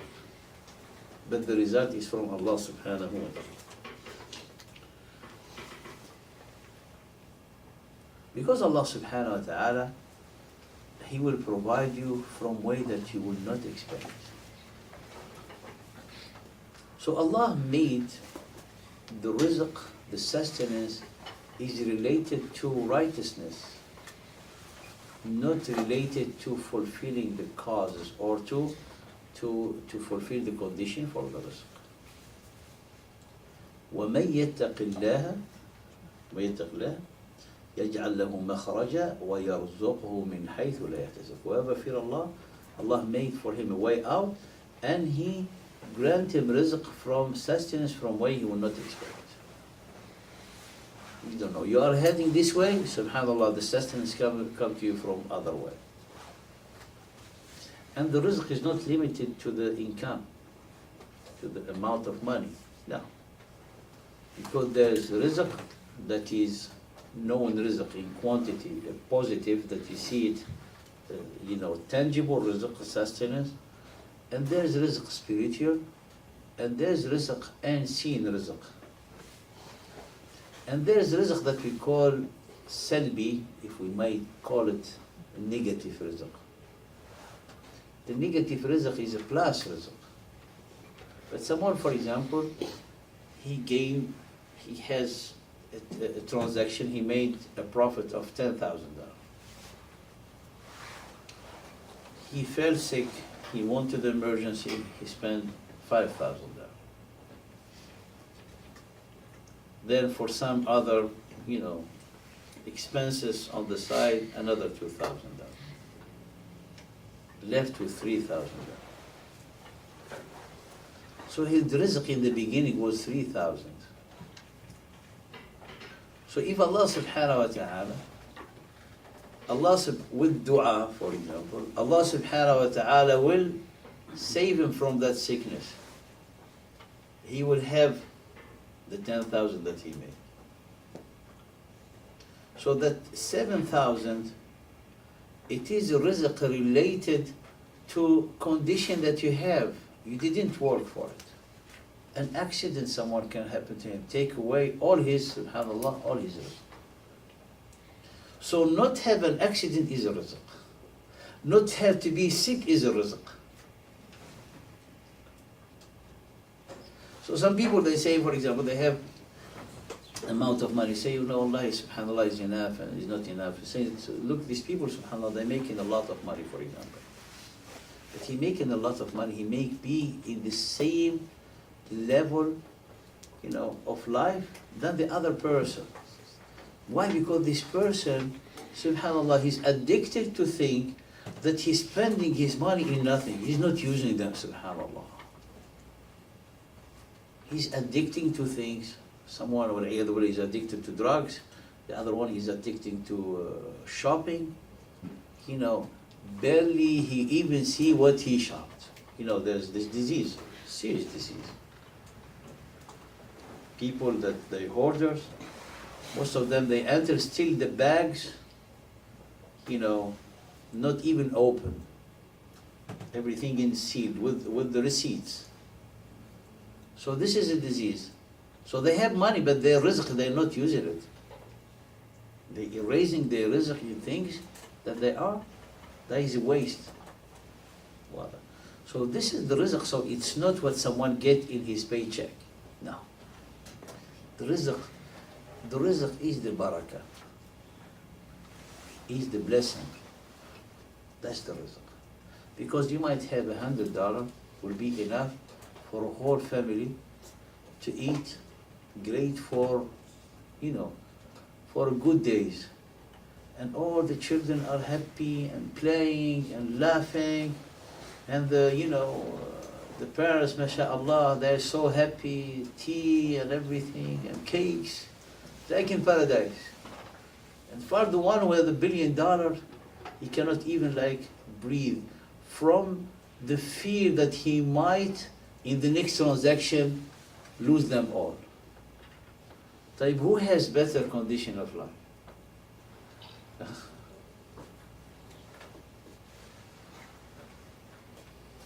And subhanAllah, one of the scholars, rahimahullah,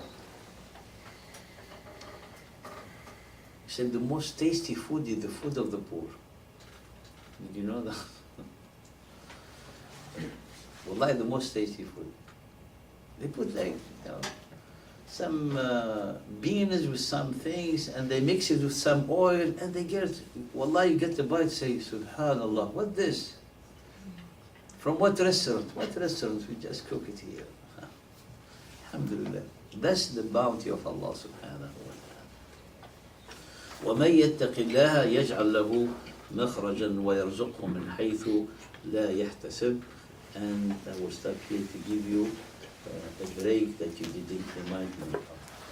I will have you next time.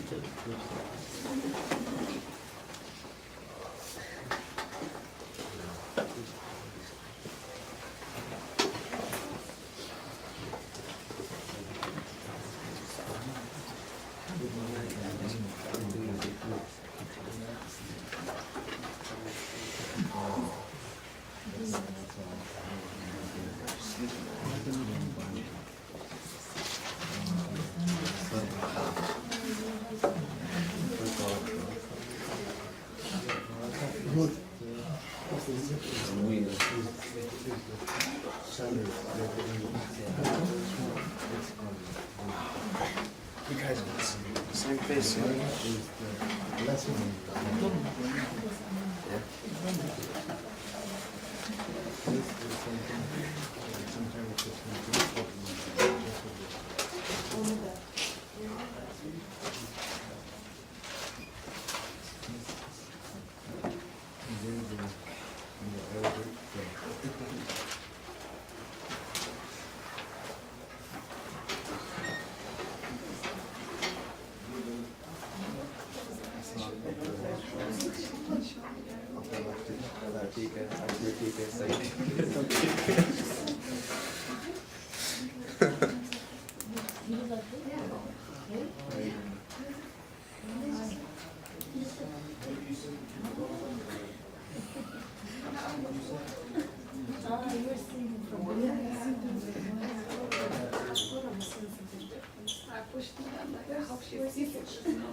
Yeah, how do I go down the basement? You have to go by the guys. That sucks. That's the only way to go? You can go outside. All the way down to the garage. You want me to come with you? Anytime. Yeah, I want to ask. I'm gonna go outside. He said, you ask yourself, should you feel Allah more? Or should the question was talking about you should feel, ask yourself, are you feeling Allah more or people? Yes. Yeah, this is, yeah. So, Yeah, he said that, we asked that. yeah, so, I covered this this way, I think I can respect it. I think there's no reason to take it off. But at school, I don't wear it. So, this is giving me a bad feeling, like I'm feeling people more than Allah. Is that how can we handle Do you this do feeling? this Only back all the home. time? I do it back home all the time.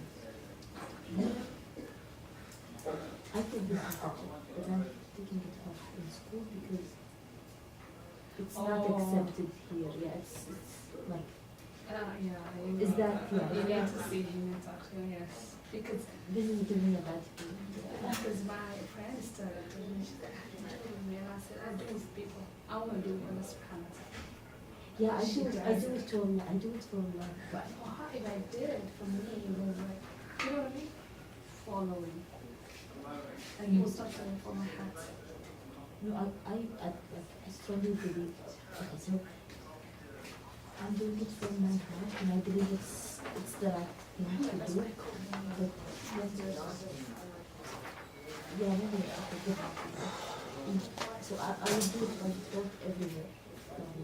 But in the US, not in Canada. Oh, because I was Cool. yeah, because I That is not there. That is. question. Yes. Yeah, Because yeah, I don't feel good inside. I'm doing this. I have friends. I need to consult with like one of like. Yeah, I want to. Yes, you should do that because I know what you're saying. Yeah. And that's what I say. But it's hard to tell people when do it now. Yeah, because here is when you ask the question in the class, it cannot be because the problem is like how is generalizing. Yeah. You have to go to the situation and explain it why this and that. So my friend was saying doing it, and I said, because I want to go to the next day, you know, that's what I want.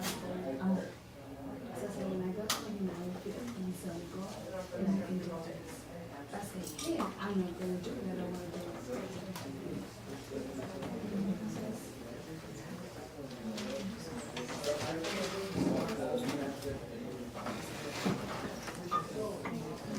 Any question? Hey, Faisal, did you complete your registration for the last semester? For last year, for the class? When I emailed you, I should remember what I showed you. That you finished This class, registration for this class, right? the last semester. Oh, the assessment class. لا راح لا we want first everyone to register online. That's the thing. The assessment is everyone on it. طيب طيب no problem. When you're ready. No, this is not the one. Go back, go. No. This is not the university. No, it's not. It's not.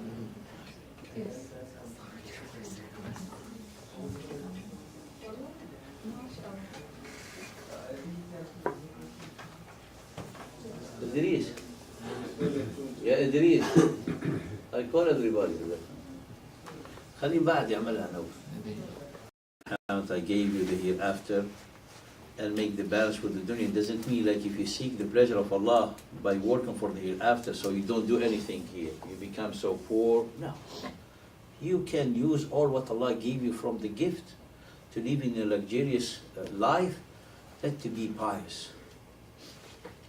So what he said, this is the problem. The problem not to have money, the problem not to be king, the problem not to have abundance of properties. The problem, how do you believe and feel about those properties? This wealth make you to be, some people make them to be tyrant, arrogant, unjust. That property and wealth is going to be, the punishment for that person.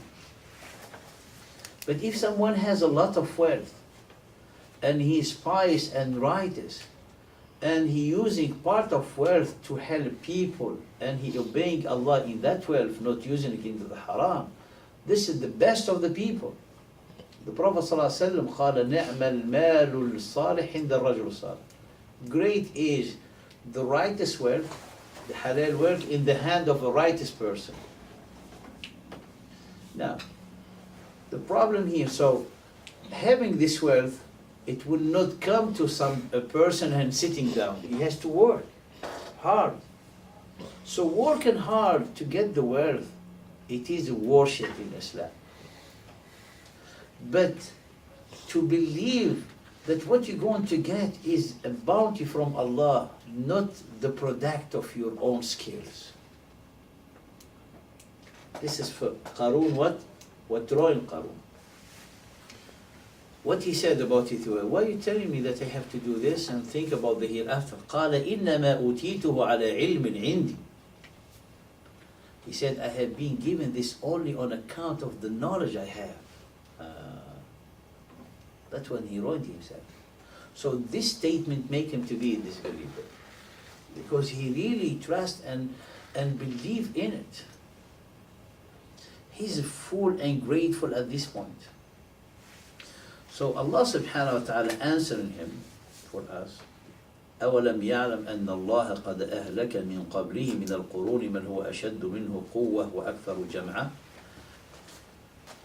Did he not know that Allah had destroyed before him of the generation those who were mightier in strength than he and greater in assembly? And what Allah subhanahu wa ta'ala, to make Qarun an example for the whole nation after, subhanallah, he caused the earth to swallow him and his dwelling place. Huh?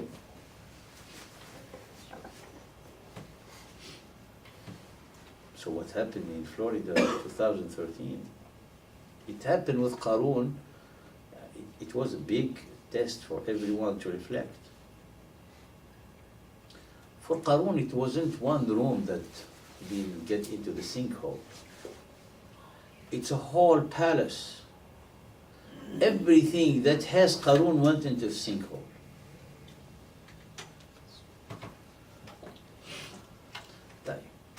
Now, look, ayah number 79. Look, the people who love the dunya, love the material, what they said. قالوا يا ليت لنا مثل ما أوتي قارون. We wish that what we have, Korah has been given. Verily, he the owner of a great fortune. The same people, so the sustenance, the great rizq is to be like Qarun. Now, after Allah subhanahu wa ta'ala caused the earth to swallow Qarun and his fortune, what they said? وَأَصْبَحَ الَّذِينَ تَمَنَّوْا مَكَانَهُ بِالْأَمْسِ. And those who had desired for a position like his position the day before began to say, no, you know that is Allah subhanahu wa ta'ala who enlarges the provision or restrictions to him whoever he pleases. And then look what they said. Had it not been that Allah was gracious to us, that they could have been swallowed themselves. So being safe and having healthy body, safe in your home, have your sustenance, you are the richest and you are the king of the world. You are a king. Because what Qarun helped him, his wealth, when the whole earth swallowed him. So here they realize that what Allah gave them from good health, from good condition, from safety, that is the real sustenance.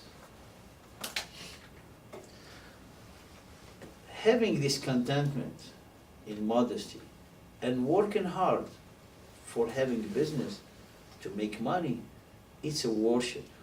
But when someone will have that money, he will be grateful to Allah that He gave him that money.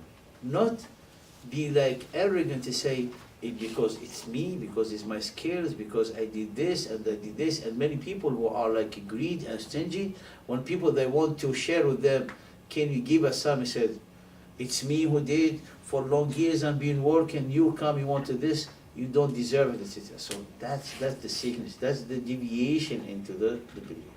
Voila. But the worship, I mean making a business, studying, all of that is part of the worship in Islam.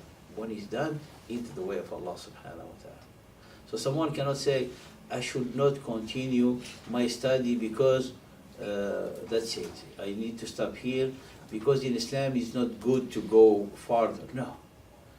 You get to the position, the highest you can. The higher position you have skills, the better you can help people. The better you can help your family. So the highest or the more wealth maybe Allah subhanahu wa ta'ala give you, the more deeds, good deeds you can do. But if you will not get that money, you will not be ungrateful or like complainer. Someone say, why I didn't do it? No, That's also, at that position is a trial. Because Allah subhanahu wa ta'ala wants good for you. He didn't give you the wealth because it might be with the wealth you turn like Qarun. So if someone who doesn't have the wealth that he intended to have, you say Alhamdulillah. Why again? You look at the big picture.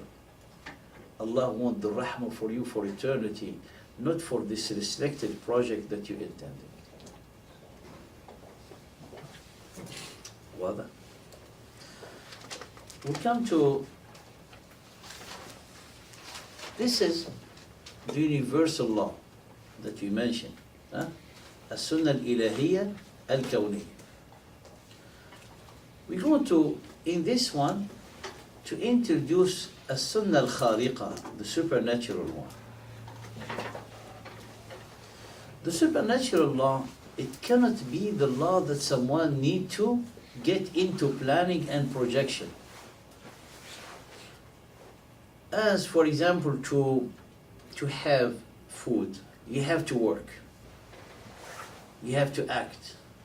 Allah subhanahu wa ta'ala call you to reflect in Surah Abasa, for example. It's a beautiful way of invitation that Allah calling his servant. Look what he said.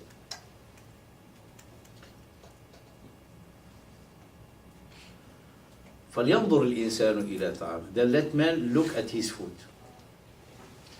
But just looking at the plate in front of you, look, what did you do to have this food? It's a tiny portion of your action, but the rest is Allah who did it. He said that we pour forth the water in abundance, then we split the earth in clefts, then we cut therein the grain to grow, the grapes, and etc., etc., etc. So the food, you have it in front of you.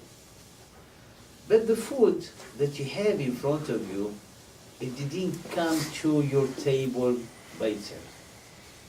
You went, you bought it, you went to the grocery, you have to prepare it, you cooked it, and you have it in front of you. Right? So this is the universal law. You cannot say, I need to, like, I trust in Allah subhanahu wa ta'ala, I believe in Allah, He's the most merciful, He's the only one provider, so I sit in my place and I'll wait for the food to come. It's possible? It's not possible, isn't it? Huh? This is what we call the universal law. Al-Khariqa, the supernatural law, is for the food to come to you. Can we plan our life based on the food to come to you? You cannot. But did it happen? Yes, it did. In our normal life, it's forbidden to plan your life on supernatural laws. But Allah's power, that's our belief, He can do it for you.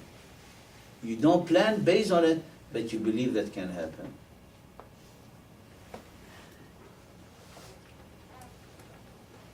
Again, an ayah from the Quran to show you that.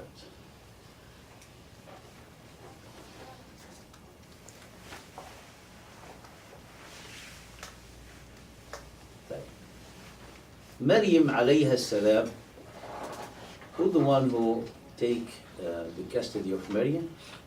Zachariah. Huh? Zachariah is taking care of Maryam. Maryam, she's in her place of prayer, praying. The only one who visits her to bring her food is Zachariah. Now Zachariah, every time he enters the mihrab, he'll find Maryam has food.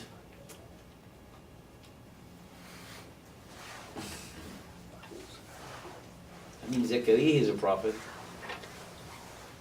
And he's taking care of this orphan Maryam.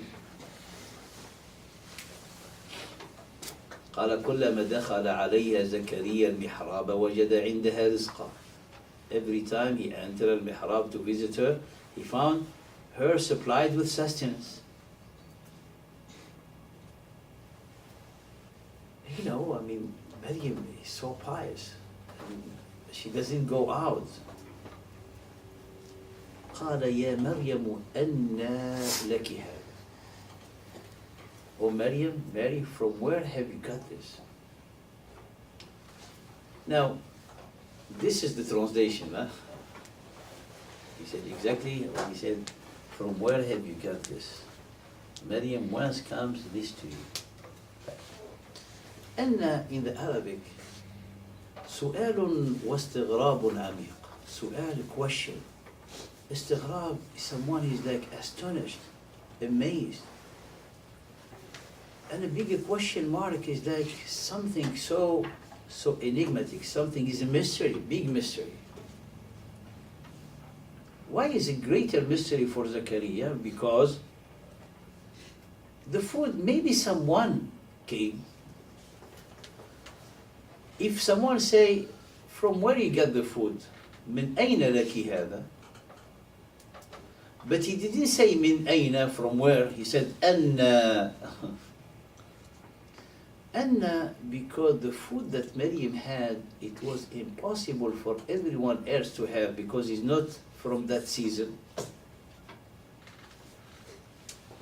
So it comes أن, not من أين. So you enter in the winter and you find with Maryam the fruit of the season of the summer. Of course, at that time they cannot do what they do it now, to have it frozen and everything. قال أن لك هذا. You want to understand. Look at the knowledge of Maryam. قالت هو من عند الله. She said, it is from Allah. عند, it has a specific meaning in the Arabic. من عند الله, it comes directly from Allah with no condition put, with no condition to fulfill, with no causes to go through. So Allah, the causes, the chain of causes that He put for us is a worship, to act, to work, to build life. He had the power to give it to you without it. So when you fulfill this condition of worship, Allah, because you show your way of your effort, you show how you have to act, and in building life, in building community, in building society, everyone needs to act. So Allah will not give you till you fulfill this condition. It's the worship. And then after you fulfill the condition, don't say that you did it. It's Allah who's doing it for you.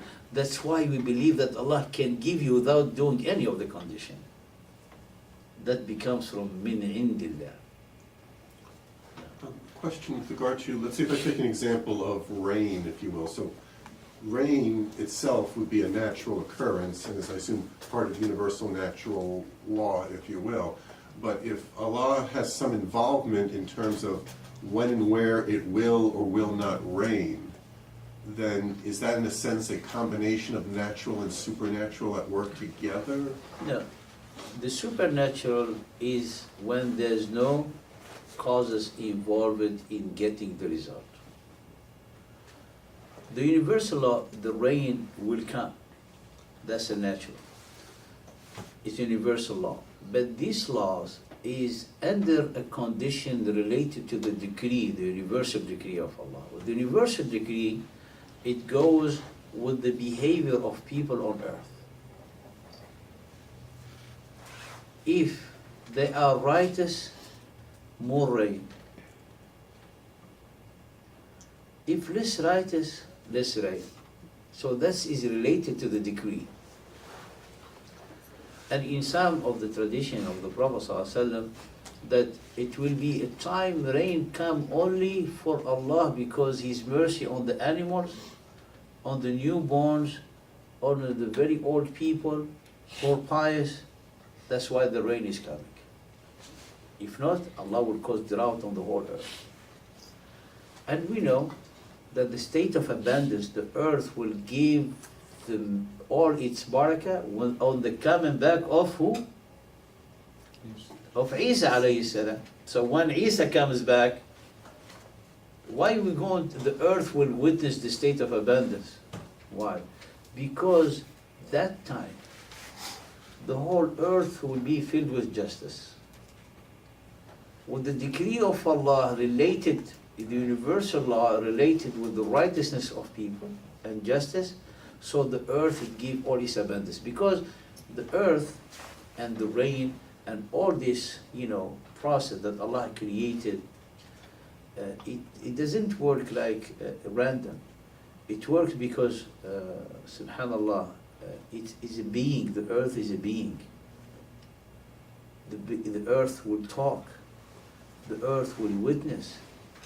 The earth now is subjected to the law of Allah subhanahu wa ta'ala. We have in the hadith, in the tradition of the Prophet ﷺ, that the earth talked to the arrogant.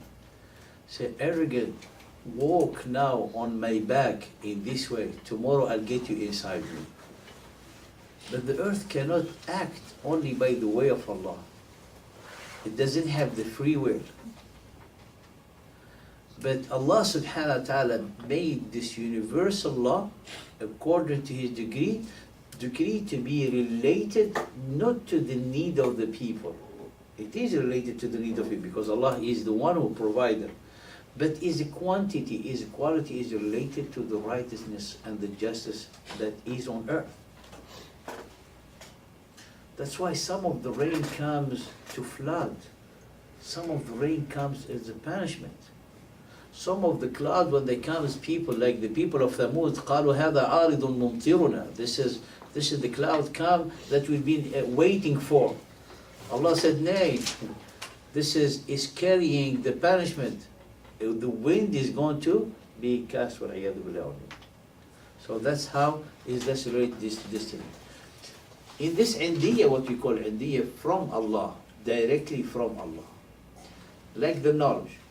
There's the knowledge that you seek, and Allah subhanahu wa ta'ala help you get easy for you the learning. And there's a knowledge directly from Allah, like the revelation, like in the Surah of Al-Kahf, the man, the righteous man that Musa want to learn from him, that his knowledge is directly from Allah. Because it's a knowledge that cannot be learned by experimentation or by observation, is a knowledge that is the knowledge related to the unseen, and no one knows the unseen except Allah subhanahu wa ta'ala. The same for the case of man.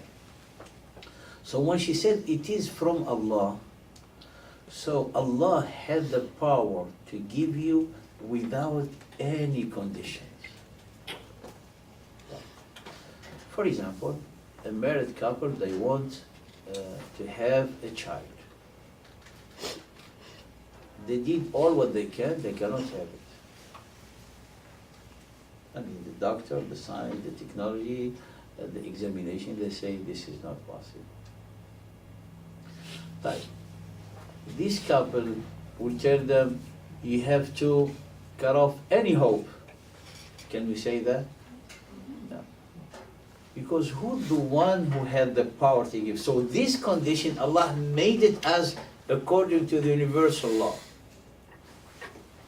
But even according to the universal law, the baby might not live, right? But Allah subhanahu wa ta'ala had the power to provide a child without any cause and any condition. So when Zakaria alayhi salam, he saw this amazing miracle that happened to Mary. Look her knowledge, alayhi salam. Look what she said. She said, it is from Allah. Indeed, Allah provides sustenance to whom He wills, without limit. So according to the universal law, everything is restricted, limit. But when it comes directly from Allah, He had the power to give you in abundance. That's why contentment for the believer, it is easy to have, because you know that Allah, He had the storage of everything, and He had the power to give you everything. So if He doesn't give you what you ask, you mean that is good for you. So here Maryam قالت إن الله يرزق من يشاء بغير حساب. Zechariah, for a long time, he wanted a child. His wife is a barren. She cannot have children. He's very old. But with the experience of Maryam, and Allah provides to whom He wills, he wants to use the dua to ask Allah to give him child from him, without any condition, without the universal law, without the natural process. So what he said, هُنَالِكَ, at that time. So after when Maryam, she told him, إِنَّ اللَّهَ يَرْزُقُ مَن يَشَاءُ بِغَيْرِ حِسَابٍ. At that time he said, so Allah, I can make dua to Allah subhanahu wa ta'ala to grant me a child. Now something very important just here, to mention. Zachariah's love of the child, that what helped the answer of the dua.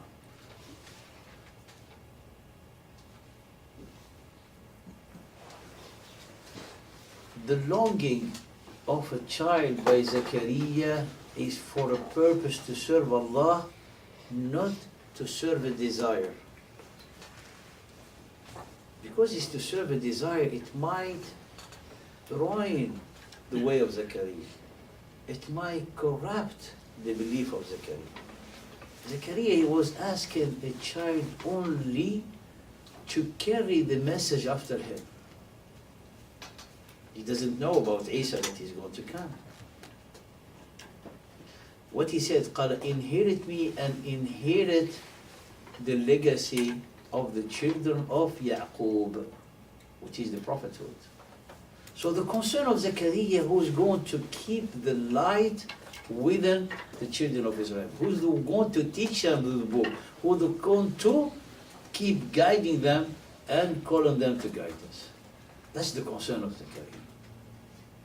Now he said, دعا قال ربي هب لي من لدنك ذرية طيبة. Oh Allah, he said, grant me from you a good offspring. You are the hearer of prayer. Now, Zechariah, when Allah subhanahu wa ta'ala gave him, actually here, he's describing the absence of the natural process to have a kid, which is in Surah Maryam. Look what he said, alayhi salam. Zechariah, after he saw Maryam, he went to pray to Allah in a very secret voice. He called of his Lord a call in secret. Look what he said. قال رب إني وهن العظم مني واشتعل الرأس شيبا. My Lord, indeed my bones have grown feeble and gray hair has spread on my head. Subhanallah. And I have never been and blessed in my invocation to you. Every time I ask you, Allah, you answer me. But this time, I'm going to ask you a different question here, different, because I'm not going to do any effort in it. So it's going to come directly from you. I am so old. قال, and verily I feel my relatives after me, since my wife is barren. So give me from yourself someone, an heir. Subhanallah. So the natural process of having child is impossible for Zechariah. And Allah granted him Yahya. Look, he said, this is the reason, the wisdom of the dua. يَرِثُنِي وَيَرِثُ مِنْ آلِ يَعْقُوبَ. He should inherit me and inherit from the children of Yaqub, and make him my Lord, one of in whom you art well pleased with. And Allah granted him Yahya. We finish with this. Why? Allah, look at us. قال, we give you the good news of a boy whose name shall be Yahya. We have not made before anyone his equal, a name. The first name of a child in the history of humankind, Yahya, is the name of the son of Zechariah. What means Yahya in Arabic? Alive. So he gave him a boy who's going to live for eternity.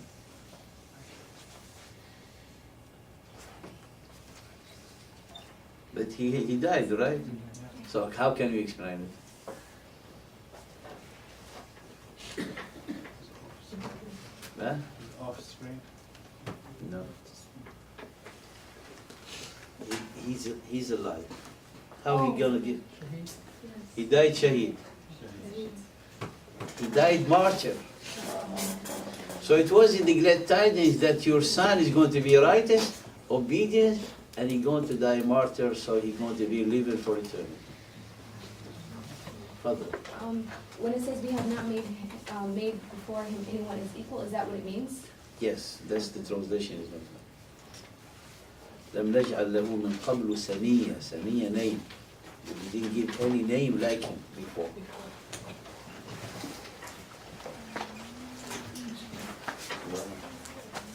That's why it's good to, when you go through the translation, to go through many of them. So three, four, it give you the meaning. Any questions further than that? For Hazrat Yaqub alayhi salam, when Allah said Ishaq will get the boy Yaqub. Yes. Yaqub name also came from Allah? You know, Yahya is Allah who named him. And Allah subhanahu wa ta'ala, you know, the names, even the Prophet sallallahu alaihi wasallam, it was inspired to Abdul Muttalib, his name. And it might be the same for Yaqub and for Ishaq. But for Yahya, is a specific case because the name goes with his status, his state. So Yaqub, it's a name, but that name, what is the reflection as a meaning in the life of Yaqub? Yahya, it's a name who has a meaning that Yahya is carrying the meaning of his name. He is alive. He's like the alive one. He is alive. Well, for example, we say a brother is named Burhan. The proof will live like himself will be a proof, for example, of Islam, that he will live his name. Someone his name Kareem, generous. Is everyone whose name Kareem is generous? But Yahya, his name Yahya, and he's Yahya. Any other question? جزاكم الله خيرا وبارك الله فيكم. أقول قولي هذا واستغفر الله لي ولكم فاستغفروه وغفر الله.